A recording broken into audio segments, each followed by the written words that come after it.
عالیجہ اسے دیوانہ نہیں دانا کہنا چاہیے۔ ایسا معلوم ہوتا ہے جیسے اس نے خود پر دیوانگی کا ایک ہال سا چڑھا رکھا ہے۔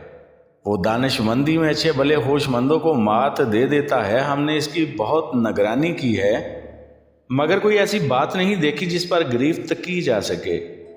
ایک وزیر نے جواب دیا، ہمیں خبر ملی ہے کہ اس نے عوام کو اپنا گرویدہ بنا رکھا ہے۔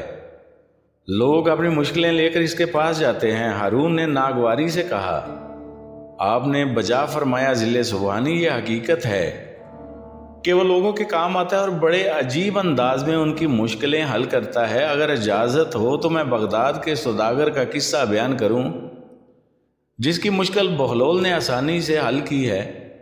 دوسرے مشیر نے گفتگو میں حصہ لیا، اجازت ہے۔ ہارون نے اجازت دی۔ اس بات کو زیادہ عرصہ نہیں ہوا، بغداد کا ایک شریف سوداگر عجیب مشکل میں گرفتار ہو گیا تھا۔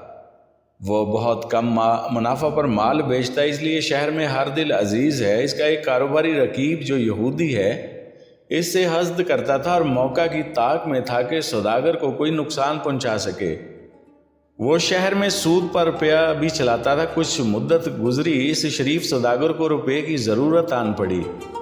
اس نے یہودی سے قرض مانگا۔ وہ روپیہ دینے پر تیار تو ہو گیا، لیکن اس نے ایک نرالی شرط رکھی کہ اگر سوداگر وقت مقرر پر اس کا قرض ادا نہ کر سکا تو اس کے بدلے میں اس کے جسم کے جس حصے سے چاہے گا ایک سیر گوشت کاٹ لے گا۔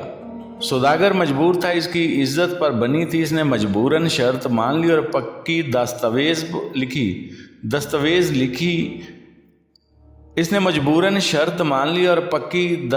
لکھی۔ اس نے مجبوراً شرط مان لی اور پکی دستاویز لکھ کر یہودی کے حوالے کر دی۔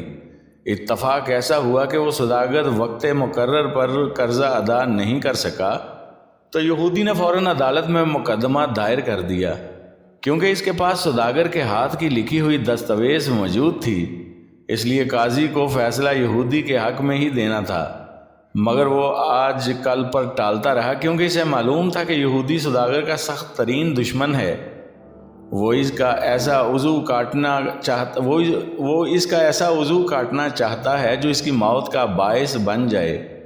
یہودی ہر روز قاضی سے حکم جاری کرنے کا تقاضا کرنے لگا۔ قاضی کے پاس بھی سوداگر کے بچاؤ کی کوئی تدبیر نہیں تھی۔ لوگ بھی اس کے حال پر کڑتے تھے۔ کسی نے بہلول سے یہ قصہ جا کہا۔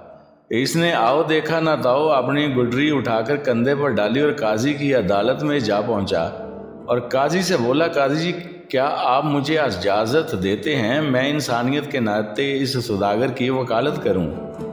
قاضی نے اسے اجازت دے دی۔ وہ اپنا عصا کھٹکھٹاتا آگے بڑھا اور بڑے اطمینان سے سوداگر اور یہودی کے درمیان جا بیٹھا اور سوداگر سے بولا، بھائی سوداگر، کیا تم نے اس کو کوئی دستاویز لکھ کر دی ہے کہ اگر تو قرض ادا نہ کر سکے تو اسے اختیار ہے کہ یہ تیرے جسم کا ایک سیر گوشت جس جگہ سے چاہے اتار لے؟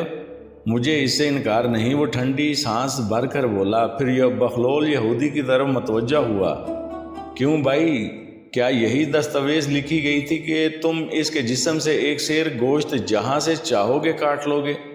بالکل یہی اقرار ہوا تھا، میرے پاس دستاویز موجود ہے، یہودی نے بڑے فخر سے بتایا۔ تو پھر ٹھیک ہے بھائی، تمہیں پورا حق حاصل ہے کہ تم سوداگر کے جسم سے ایک سیر گوشت کاٹ لو، جہاں سے جی چاہے کاٹو، لیکن اتنا خیال رکھنا کہ شرط صرف گوشت کی ہے اور وہ بھی پورے ایک سیر کی، نہ کم نہ زیادہ، اور خون کا ایک قطرہ نہ نکلے۔ اگر تم